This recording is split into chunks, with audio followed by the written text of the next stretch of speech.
Infant formula recall that sickened 51 babies is now being expanded. Meg Oliver has more on how patients are wary, or parents rather, are wary about formula safety. The FDA now says botulism in ByHeart formula may have been a problem since the company first started selling the organic product back in 2022. This is just a bottle of formula made with only organic grass-fed whole milk.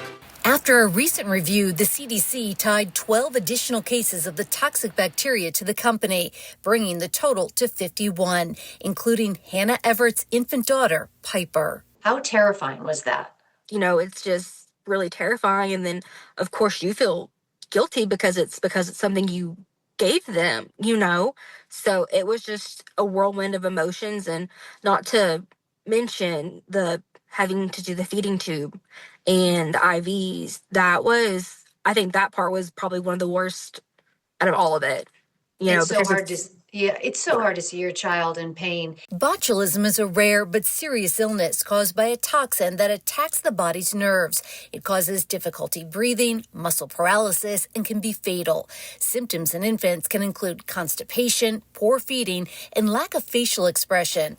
The antitoxin treatment works best if given as soon as symptoms occur. Say hi. After 5 days in the hospital, Piper is now doing better, but her mom is furious they haven't heard a word from the company. A mix of, honestly, just kind of heartbroken and livid.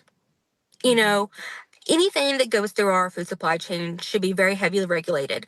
You should take the utmost precautions. These are infants. The Everetts are one of at least 4 families who have filed a lawsuit against the company. ByHeart wouldn't go on camera, but told us they are cooperating with federal and state agencies to determine the cause.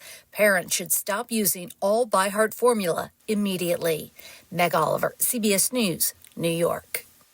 Wisconsin's Department of Health Services has identified 1 case of botulism tied to this outbreak. However, they have been discharged from the hospital after being treated and are now recovering.